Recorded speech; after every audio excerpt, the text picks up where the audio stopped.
currently very deep in the editing process, trying to get some stuff out for the Menace and the Man, Menace 2 people. A lot of content, but I've been backed up on content for so long.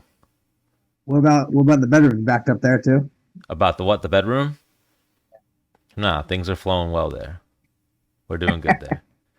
But Dennis Bermudez, it's good to see you. Stan the Man, Dennis the Menace Bermudez, episode 130. Yeah. You didn't watch Jared Cannonier versus Marvin Vettori, right? What did I have this? Oh, you know what? My kids at lacrosse tournament. Is that why? Big lacrosse players. I talked about this, but no, didn't get around. What was it on? Was it on Fight? Was it a free? Well, actually, no fights are free anymore, right? You either have to have ESPN Plus. ESPN Plus, yes. I think they were on ESPN as well as ESPN Plus. Great fight, though. They put on a fight Dennis Bermudez would have been proud of. Marvin Vettori was Rocky Balboa. Took a beating. Okay. You know when guys blow their wad a little bit? Yes. He caught Jared Cannonier early and kind of had that moment of I might get the finish right now, and then just it didn't. Then Cannonier caught him, and then just turned into just a bloodbath, a war. Where does Vettori train? Vettori used to train at King's, and now I believe he relocated to Las Vegas. Okay, and then Cannonier, is he still with Ben? The MMA lab, I believe. Yeah, Benson. So, great fight, but they're both not there for a title shot. And then, what's his name? Adesanya acknowledged the fight. The MMA world acknowledged the fight. Everyone except for Dennis Bermudez, caught that one. It was a pretty good one. But the kids. But maybe you'll watch it. The thing is, here's what we do here at the Menace and the Man. You watch all the fights, and then you pretty much give the fans that watch our show a recap of the fights by telling me what happened in the fight. Precisely. What do you mean? That's what we just did. I know, but we don't have to call me out. I was giving you a layup to be like, oh yeah, with the kids, and this is what I was doing. Well, that's what I said. The kids have lacrosse tournaments. Yeah. Speaking of kids, here's a great segue there, because you didn't watch the event. It was every UFC event's always great, but Cannonier Vettori was the headliner, two of our past guests. So we did a little bit of that, but Conor McGregor, on to kids. Not only is the missus pregnant, you saw the day that these charges come out of whatever grape charges he has coming out, he was posting pictures of him kissing the new baby that's in the wife's belly. So is this his third kid, fourth kid? Third kid, I believe. So here, I don't have kids. I'm not going to say you did it. I don't know what you did. I'm not going to say anyone else that I know did it, but I know when a guy is with a girl and she's pregnant, it's happened. That's a time when infidelity or stepping out or cheating or whatever you want to call it might happen. Wow. But this is different. This is Conor being charged criminally with something. I'm going baloney. Baloney, you said. Yes. Go. Yes. One, heavier girl, right? Two, is she of African descent? Is she what? Is she black? I think she was white. White chick. Okay. Because the memes I've been seeing is Conor likes Lizzo, and I'm like, is that because the girl was fat and black, or? I think that's just a fat joke. Okay. I like what you said, that maybe he was looking for a little booger sugar. She's like, I got some. He's like, oh, well, you're giving me some. Come with me. Conor, I heard you like Coke. Love Coke. Well, you got some? Got some right here. Let's go in the bathroom right now. versus you look good. Conor is a multi-millionaire, Right. generated billions, could have supermodels. He's at Well, the here's NBA with that being finals. said, I think this girl, like, he touched me, I can get money. And I'm saying touch me Whoa, like whoa, whoa, this. whoa, Touch whoa, me like whoa, this. whoa, whoa. He touched me, or the way it's looking, he spit on me. Not he touched me. So the story that she's coming out with is that he was trying to get hard and like spit on his hand and spit on her, and that's the story she's going with. She has submitted her clothes to the police and said you're going to find his spit, his DNA on these clothes. Okay. If I'm his lawyer, he's drinking, he's at a club, he's yelling, like, saliva is gonna come out if he spoke to her. You know what I'm saying? It's tough because Conor is a superstar. He's villainized right now because he does do cocaine, he does drink, he does party. He's a wild man. He's out there. He just hurt the same game is when he. So they're telling us right now that the same game that Conor hurt the mascot, punched the mascot, sent the mascot, the Miami Heat mascot, to the hospital. He then went upstairs and grabbed some girl in the bathroom. So Conor's on a rampage, is what they're trying to depict. I've been telling you. I told you that last episode. Every time I've seen him for the last 2 years, he's been drinking. They have a narrative that they could play. What sounds more likely? And if Conor comes out that he did do it and they have hard evidence, I will then denounce myself and the whole situation and be like, yo, because that's a terrible thing to do to anyone, should never happen. But what sounds more likely? That Conor was trying to do drugs with the girl in the bathroom, or some type of conversation transpired. Maybe he wasn't interested, and this is her way to, oh, you don't want to, I threw myself at Conor McGregor. He kind of made me feel like shit. I can go this route. Or totally into it, arcs, has a go at him, and then is like, you know what? He's married, got a kids coming, like, he'll never be my boyfriend or husband, so let me get a payday. That's a route too. Conor McGregor does not have to rape people. Doesn't. And they're going to try to spin like he's some madman that he does, or now, he will. Here's why people would say he raped me: to get paid. Supposedly, I mean, it's not. I don't think this is rocket science here. The girl said that the NBA offered her $100,000. $100,000. I saw that. Shut up. Or some which way that got leaked, because I don't know if the girl's releasing her identity or she's being kept secret. And then that makes me think of something that I saw with the Tate brothers, where they were saying they're in the same situation, where they're getting charges like this and the girls get all anonymity, but the man, being Conor McGregor or being Andrew Tate or Tristan Tate, your name gets dragged through the mud with like the worst criminal charges possible. Right. And it's kind of like, I've told you this in the past, like with media, I don't have to retract anything I say unless the person I said it about comes after me. Like, I could say all types of stupid shit. If the person I say it about never hears it, or their people never hear it, and they never come at me to say, yo, you got to take that down, it's not true, or I'm going to sue you, I don't have to take it down. That's just the fucked up way the world works. Right. So it's the same thing here. Like, you don't have to, you could say anything. Now, she came out on social media and said that Conor did this, or she went to the police and said it, or she went to the NB, to the security at the arena, and then apparently the NBA representatives that were at the Heat game spoke to her. Conor's security.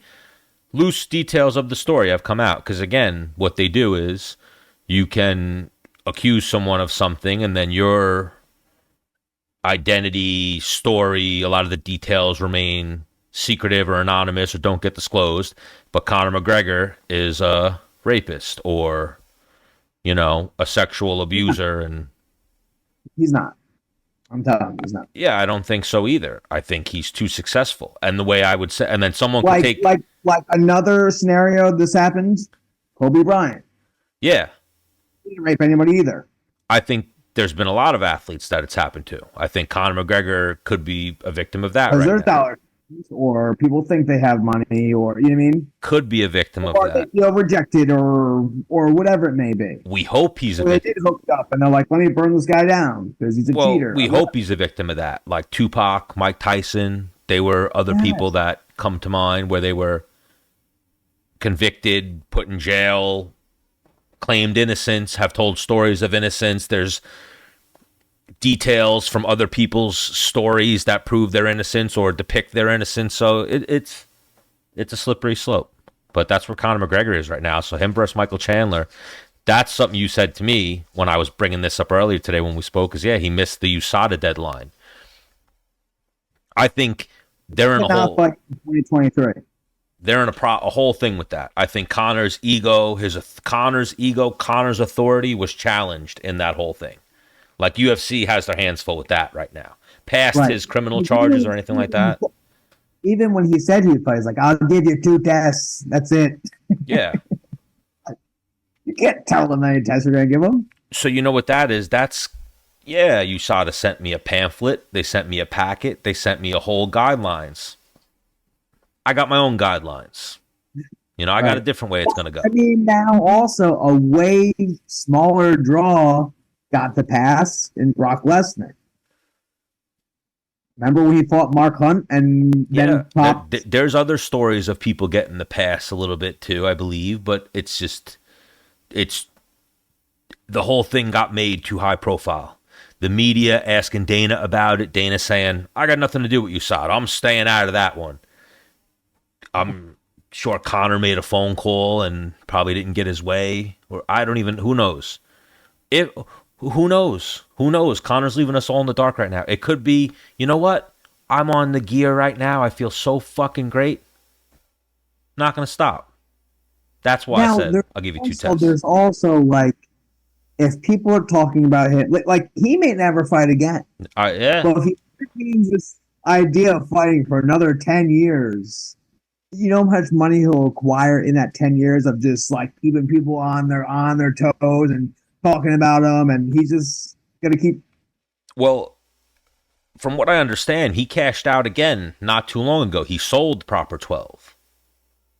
Right, but he still carries it around and stuff like that, so he might kind of have a deal similar to Dana in that he's still like a partial owner. Oh no, he's still fully involved. I'm saying he cashed out another big chunk with Proper 12, like sold stake and I know he's still involved, still owns stake that I'm saying doesn't need to fight.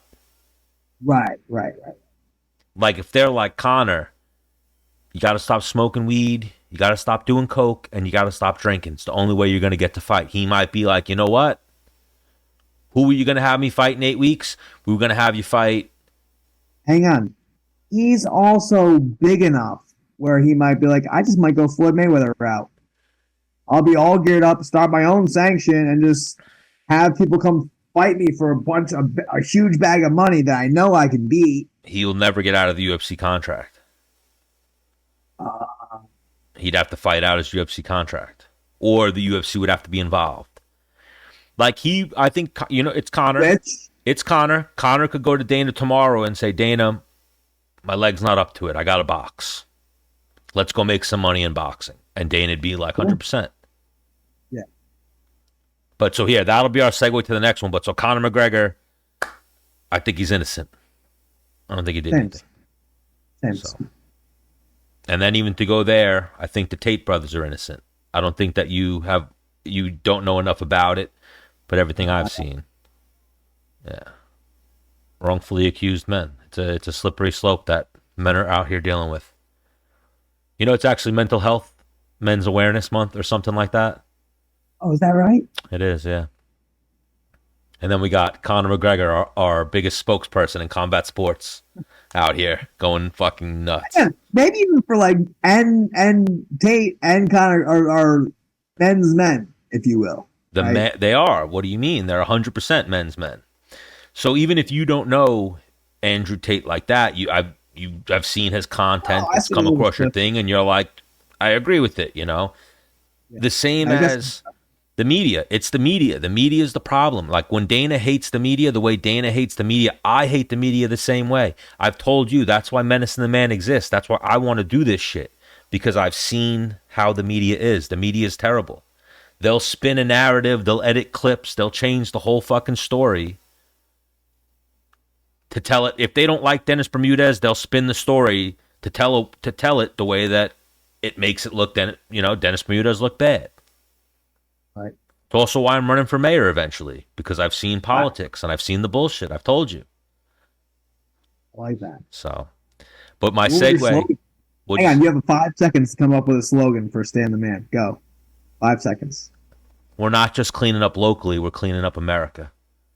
Wow. Yeah. That was pretty good. And that was just, I never said that before, never thought of it. So, but my segue there was going to be.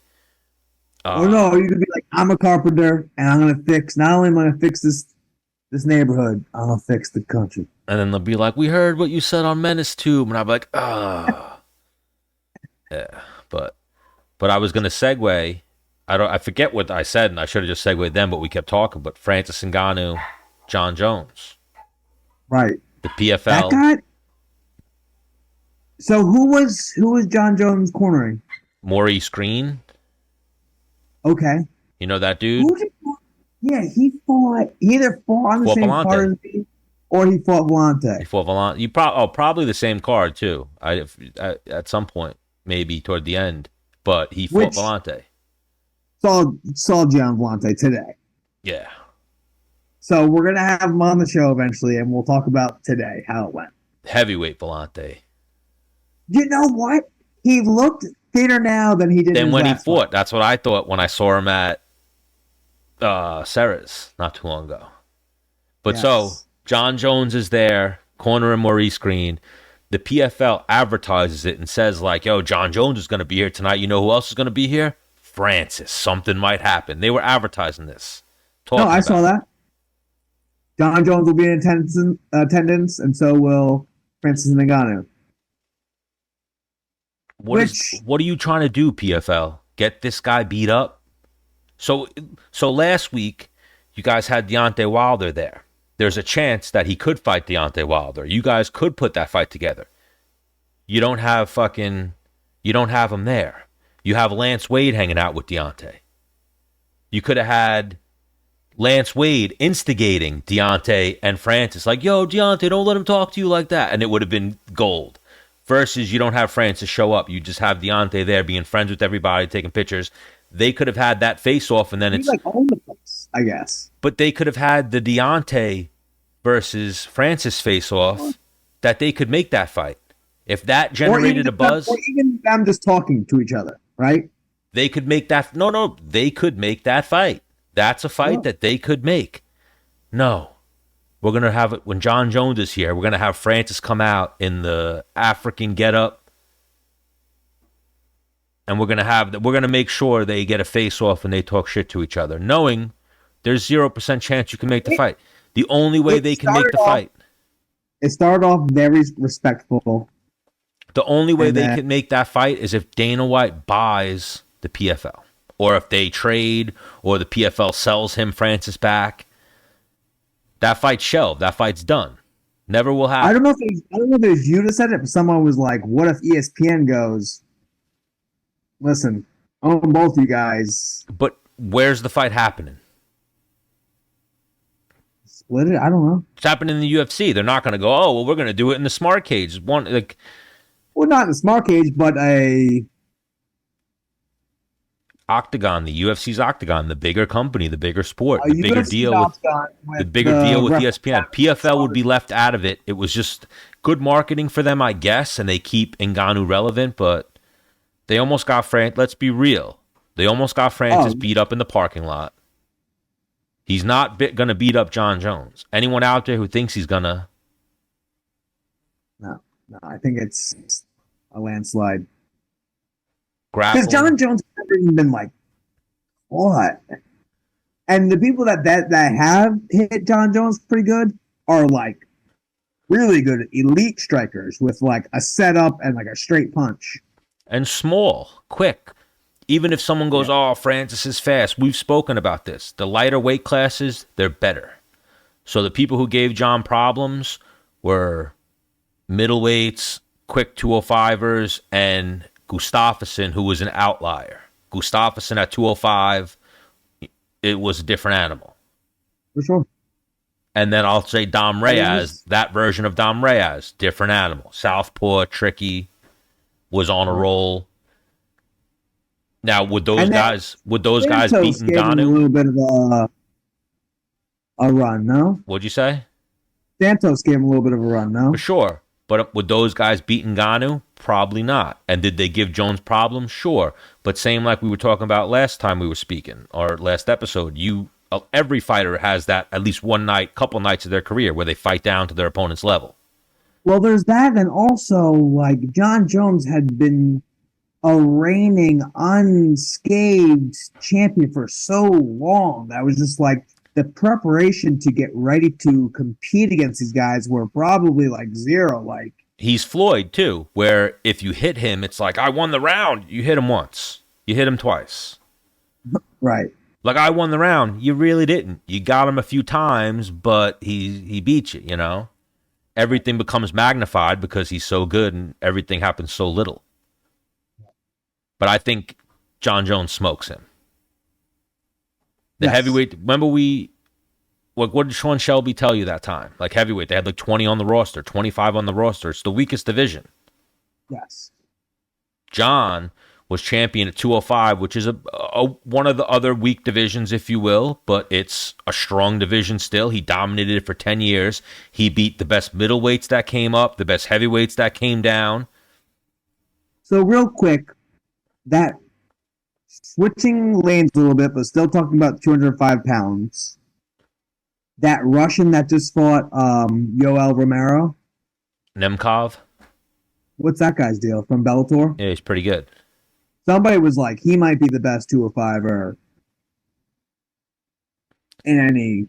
Yes, but you know how it is, or you've heard it. We've talked about it. It's harder to stay champion than become champion. He's staying champion in Bellator, but if he was in UFC, those opponents would be a lot tougher. Not a lot, not shitting on Bellator, just it's the facts, you know, the top 5, top 10. Bellator's got some good guys. Nemkov's good, but who's the 205 champion right now? Jerry. When Jerry comes back, and Jamal Hill. Jamal Hill's good. I think people sleep on Jamal Hill. I do. I used to sleep on him all the time. That's why I say it. He's good, though. You know what it is his... Everything's deceptive about him. Yeah, he doesn't look super muscular. He looks lanky. I saw a picture the other day. I was like, he looks terrible. He looks terrible. The next day, he posted a picture of him next to a picture of the Great White Hope. So everyone else must have thought he looked terrible. He must have got a bunch of messages about it. He made a joke about it and posted himself fat and posted Damon Wayans fat from the movie Great White Hope. Right. That's part of it, though. If you are, you know it. If you're good up here, it doesn't matter what you look like so much. As long as your cardio's good, you did train for the fight. He doesn't hit the weight room. Oh, that's his thing? It's obvious. What do you mean? Looks like he works out. I was going to say maybe he got a fucking shitty diet. I don't know. He might do CrossFit and stuff, but it doesn't look like he lifts weights. No. But we could wrap it up there. Jones and Ngannou. They almost got Ngannou beat up. You know the deal, bro. Jones had brothers. We talked about that. Arthur Jones, he said, was the brother who could beat him up. Like, you grew up with two brothers. We've talked about it before. Like Weidman. When you have a brother and you grow up fighting, I don't know if Ngannou had brothers. I don't think he grew up street fighting in Africa. Maybe he did. Maybe I'm wrong. But Jon Jones been in way more street fights. Has fucked up way more world-class guys. Oh, yeah. Francis Ngannou would be his Mona Lisa. You wrestling every day. And then I told you that too. He fucked up. Like, don't poke him. Be like, hit him with the John. I respect you. I'm humble. I want to fight you. I think you're the best. Don't start rubbing his belly. Well, John had grabbed his muscles first and was like, okay. John said you're all right, but then he's saying you're big. He's not saying, I don't think John said you're smaller than I thought you'd be or something like that. He was like, man, you're big. And he started going, you're fat. That's like, yo, John will take you. John, like, I'm the king. John will take you in the parking lot right now, Francis. And imagine that. Francis is a big dude. John will fuck him up. Like people, you gotta edit that, man. I'll beep it. People say with that fight, like people pick Francis. I'm like, what world? Francis, if there was ever a puncher's chance, it's that fight. Francis has a puncher's chance. That's it. Yes. And people think it's a good puncher's chance. It's not. Because Francis, what happens is he bum rushes people and like throws like a fucking crazy flurry. Everybody else just kind of backs up and goes, oh shit, and gets hit by one. Jon Jones go level change, takedown, thank you. Derek Lewis's footwork and movement on the feet mesmerized Francis Ngannou, that he didn't throw any strikes and he was like, I can't engage, I can't. Jon Jones is going to like whoopsie-doo, as John calls it, like walk him into everything. If not, just take him down and fucking maul him. Bad fight for Ngannou. Bad fight for Ngannou. So that's where we'll wrap it up. Did he get the best deal? Because he's facing off with Jon Jones. Dana White said that they were going to guarantee him $8 million. And then I believe a cut of pay-per-view is what the deal was. That's what they were offering him. So the UFC to Ngannou. That's what the UFC offered Ngannou. If I'm mistaken, someone correct me. I believe that was what I heard last. I have my notes here. The UFC's offer was that he'd be the highest paid heavyweight in history. And it was $8 million. It was a 3-fight deal. He was going to get $8 million for Jones. I don't know if it was $8 million total, $8 million guaranteed, whatever. And that was after 2 years of negotiations. They do like doing, maybe not the UFC, but I know other organizations go like it's the $8 million deal, and it's like all the fights inside that deal. No, it wasn't an $8 million deal. I remember hearing Dana very clearly say $8 million for the Jones fight. And I don't know if it was, I'd have to listen back, if it was guaranteed or if it was $8 million pay-per-view included or how it was worded. But that was negotiations and meetings and stuff going on for years. And that was no boxing and no board seat. And so here's where he played that wrong, because we saw Jon Jones. They offered Tyson Fury a fight the other day. Dana White offered Tyson Fury to fight Jon Jones like a week ago. Yes. What happened, Francis? How come you couldn't get Dana to do that for you? It was because whatever he was doing in the negotiations, whatever was going on in the negotiations, the move was him working with the UFC and going, do what you did for Conor, do that for me. Come on, boss. Let's go beat up a boxer. Let's go make some money. Let's go put $10 million in your pocket, $50 to $100 million in mine, even though he wouldn't have made that much. But he's like, I want $30 million. BKFC said that he wanted unrealistic money. Francis said the guy was a bullshit artist, but apparently they had a negotiation or whatever. It just wasn't anything. Bellator said they were in talks with them. They never made an official offer because they felt like it was too much money. That was what Scott Coker said. One Championship came out and said that they were going to offer him $20 million for 2 fights. And they said they decided to withdraw from the bidding process because it was like a back and forth. And then he said yes to the PFL deal. The PFL deal is, I believe, 2 to 3 fights. It's a high 7-figure payday. They haven't disclosed the exact amount. A split of the event's net profits, a signing bonus, or a salary that he's going to serve as a brand ambassador with. He can have his own sponsors. He can box. He doesn't have an exclusive deal with the PFL. He gets a minimum salary for his opponent. Here's where that's one of the dumbest things, and people made a big deal about that. Your opponent was going to be Jon Jones, who was going to get $15 million. Your other opponent potentially was going to be Stipe, who was probably going to get $5 to $10 million.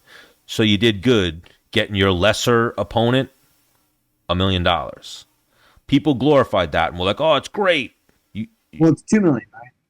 He's fighting a lesser opponent and helping them get money. I don't get why they made such a big deal about that. Jon Jones was going to get more than here. Well, I think the move on that is just getting people that aren't superstars paid too. Wait, so are you saying right there that he's going to fight someone who's not a superstar and some random guy for $2 million? Name someone who's... I want to like Francis. I do like Francis. I enjoy Francis fighting. I don't know him personally. But even I look at it on paper, I'm like, oh, so when Francis fights, he's putting the PFL out of business. It's going to be what, a $10 million fight that generates back $100,000. I think the PFL is banking because they're going to give him a percentage of the event. Yeah, What I think they're going to sell out. I'll get to that, and then we'll wrap this up.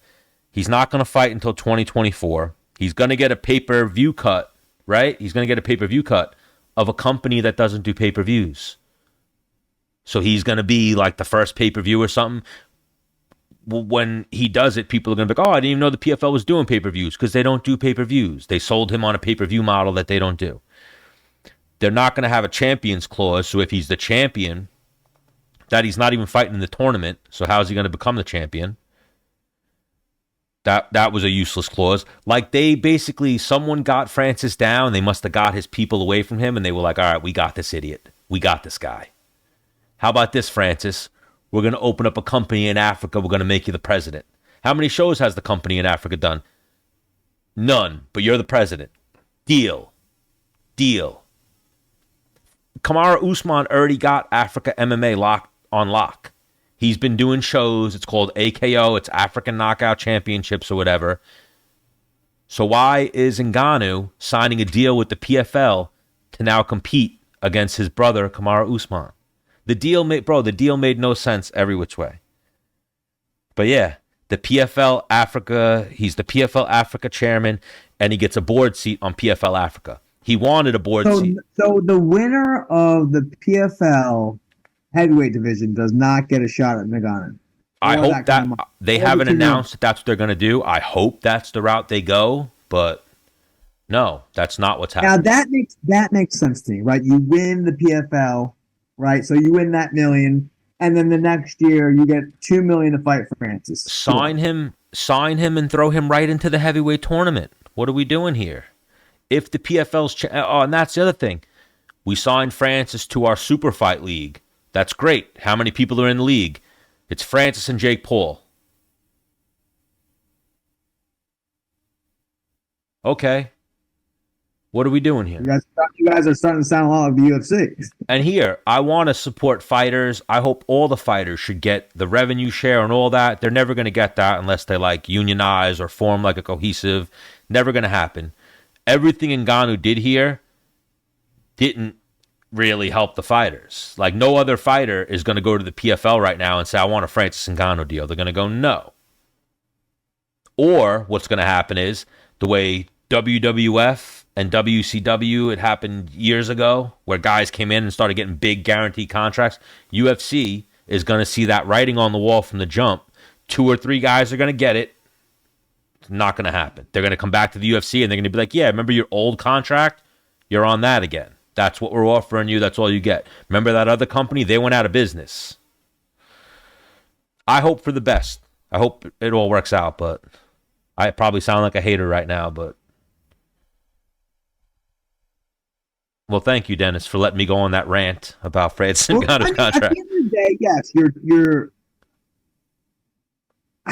you know what, but here, some of these baseball players are getting like $240 million. You know what I mean? So it's like, well, Francis's thing. I can see what he wants, but it's not. I see what he wants. He didn't get it here. He needed better. NFL then, dude. He needed to negotiate it better. That's you just helped me figure it out. That's my frustration. That's where all my anger and it comes from.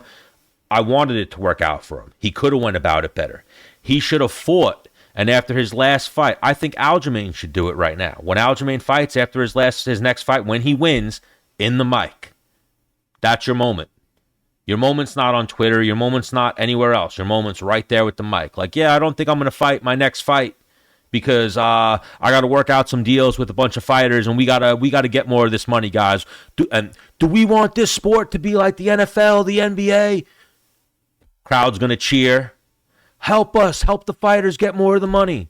Mic drop. Thanks, Joe Rogan. Joe Rogan's not going to go, oh my God, cover up. Joe Rogan's going to go, holy shit, I can't believe he said, and it's going to become a moment. Instead, he went, I fight in Africa. I do company. What are you doing, Francis?